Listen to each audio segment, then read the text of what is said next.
माँ बनना इस दुनिया का सबसे सुंदर अनुभव है। कोई भी औरत हो, वो कितनी ही खुशनुमा और सफल जीवन क्यों ना जी रही हो, पर संपूर्णता का एहसास उसको माँ बनने के बाद ही होता है। जब नन्हे कदम किसी स्त्री के जीवन में प्रवेश करते हैं तो वो उस नन्ही सी जान के सामने अपना अस्तित्व भूल जाती है। ऐसा ही सुखद अनुभव रीना को भी हुआ जब वो शादी के 3 साल बाद एक प्यारे से बेटे की माँ बनी। रीना अपने पति आलोक, सास वंदना जी और ससुर गिरीश जी के साथ रहती थी। सभी लोग नन्हे मेहमान के आगमन से बहुत खुश थे। नींद से कभी समझौता ना करने वाली रीना अब सारी सारी रात जागती थी, पर चेहरे पर शिकन नहीं आने देती। उसकी सुबह से लेकर रात सिर्फ बच्चे की देखरेख में ही जाती रही। फिर लगभग 15 दिनों के बाद रीना ने घर में काम करना शुरू किया और बीतते दिनों के साथ अपनी पुरानी जिम्मेदारियां भी उठाने लगी। सुबह नाश्ता, दोपहर में खाना, बच्चे की मालिश करना, जो आमतौर पर पहले दादी या नानी किया करती थी, क्योंकि उनका सोचना होता था कि मूल से ज्यादा ब्याज प्यारा होता है। उसको खिला पिला करके सुलाना, जब तक बच्चा सोए तब तक अपने काम निपटाना, और जब काम खत्म करके खाली होती तब तक फिर से बच्चे का उठ जाना। इसी तरीके से दिन बीतते गए और रीना का बेटा 6 महीने का हो गया। और सब तो ठीक था, बस कुछ एक बातें थी जो रीना को बहुत अखरती थी। जैसे जब तक बच्चा हंसता खेलता था तब तक सब उसके साथ समय बिताते थे, पर जैसे वो रोना शुरू करता वैसे उसको माँ के हाथ थमा दिया जाता। कोई उसको चुप कराने की कोशिश भी नहीं करता था। रीना चाहे कुछ भी कर रही हो, उसको सब काम छोड़कर बुला लिया जाता।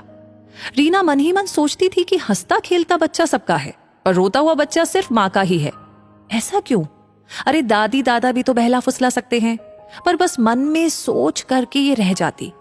रीना की आदत थी कि कभी थाली में से कोई भी खाने की चीज को वो छोड़ती नहीं थी। बचपन से उसने अपनी दादी और माँ से यही सीखा था, और अन्न और पानी अपना बदला लेता है, इनकी बर्बादी कभी नहीं करनी चाहिए, ये सब कुछ।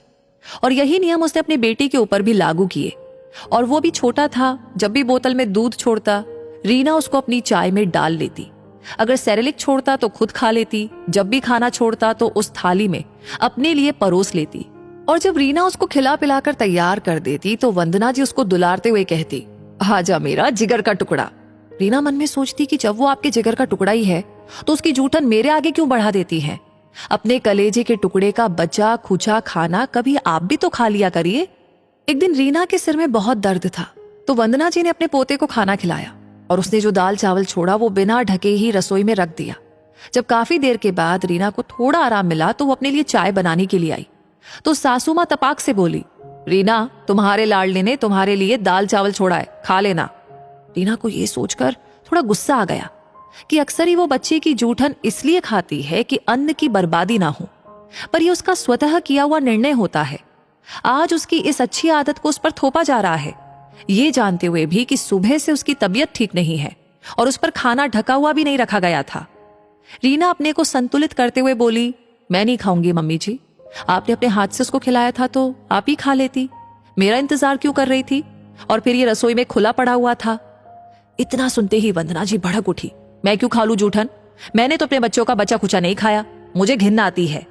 रीना बोली, आपको घिन आती है तो आपने इतनी देर पहले का खाना बिना ढके हुए मेरे लिए क्यों रख दिया? ये सही है कि मैं खा लेती हूँ, पर हमेशा मन से नहीं खाती।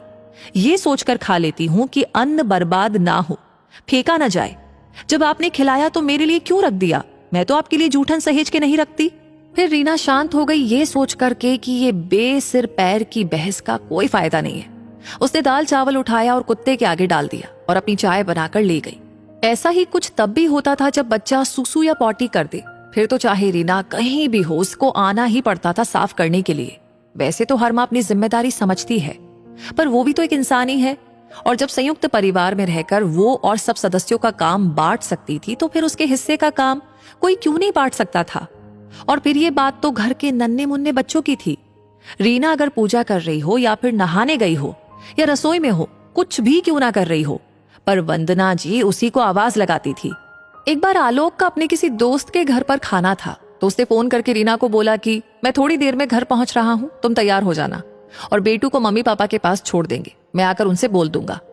रीना ने बच्चे को दूध बनाकर दिया और तैयार होने चली गई। थोड़ी देर में आलोक आ गए और अपने मम्मी पापा से बोले कि बस हम लोग थोड़ी देर में लौट आएंगे, ज्यादा देर नहीं रुकेंगे। गिरीश जी खुशी खुशी बच्चे को बहलाने में मस्त हो गए। रीना तैयार होकर आई, वैसे ही बच्चे ने बेड पर पॉटी कर दी। रीना का मूड खराब हो गया। तभी गिरीश जी बोले, बेटा तुम लोग जाओ, मैं साफ कर दूंगा। तभी वंदना जी बड़े सख्त लहजे में बोली, तुम क्यों साफ कर लोगे? रीना पहले मेरी चादर साफ कर दो और इसकी पॉटी साफ कर दो, फिर जहां जाना हो वहां जाना। रीना साड़ी पहन चुकी थी, उसका जाने का मन खत्म हो चुका था। आलोक ने रीना की दुविधा को भांप लिया और वंदना जी से बोला, क्या मम्मी, आज आप ही साफ कर दो, मेरी दादी तो हमेशा मेरी पॉटी साफ करती थी। वंदना जी ने साफ इनकार कर दिया कि अपने बच्चों का ये काम खुद करो, मुझसे नहीं होगा। रीना ने कपड़े बदलकर बच्चे को साफ किया, चादर धोई, आलोक का मन रखने के लिए दोबारा साड़ी पहनी और इस बार उसने अपने बच्चे को भी तैयार किया और अपने साथ लेकर चल दी। रास्ते में रीना आलोक से दुखी मन से बोली, बताओ, परिवार का यही मतलब होता है क्या कि हमेशा बहू को ही समझौता करना पड़े? बहू की जिम्मेदारी सबके प्रति होती है, पर जो बच्चा आप ही के परिवार का है, आप लोगों का ही खून है, वो जब तक हंसता खेलता है तब तक वो सबका है, और जैसे ही वो रोने लग जाए और पॉटी सुसु कर ले तो वो सिर्फ माँ का है, तब कोई हाथ नहीं लगाएगा। अपनी थाली से थोड़ा थोड़ा उसको सब लोग खिलाते हैं, पर उसकी कटोरी में अगर खाना बच जाए तो उस जूठन पर केवल माँ का अधिकार है। ऐसा क्यों? हम लोग तो अपने बचपन में आधे से ज्यादा समय अपने दादा दादी के साथ ही बिताते थे, और आज टाइम वाकई बदल गया है। अगर नई पीढ़ी बदली है तो पुरानी पीढ़ी में भी वो स्नेह और ममता नहीं रह गई है। आलोक उसको बीच में रोकते हुए बोला, देखो रीना, यह हमारा बच्चा है और सबसे ज्यादा इसके प्रति हमारी जिम्मेदारियां हैं। मैं मानता हूं कि मैं ज्यादा वक्त नहीं दे पाता, पर तुम परेशान ना हो, मैं तुम्हारी हर परेशानी का कोई ना कोई हल जरूर निकालूंगा। अभी तुम अपना मूड सही कर लो, देखते देखते हमारा बेटा बड़ा हो जाएगा और ये सब बातें तुम्हारे लिए कुछ खट्टी और कुछ मीठी यादें बनकर रह जाएंगी। इसलिए जिंदगी जैसी सामने आ रही है उसको हंस के स्वीकार करो। आखिर सब कुछ नहीं बदला जा सकता और ना ही छोड़ा जा सकता है। रीना ने पति की बातों से बेहद सुकून पाया और बोली, आज से मैं कोशिश करूंगी कि दूसरों से कम उम्मीदें करूं। शायद यही मेरी तकलीफ की सबसे बड़ी वजह है। आप जैसा पति मिला यही भगवान की सबसे बड़ी कृपा है।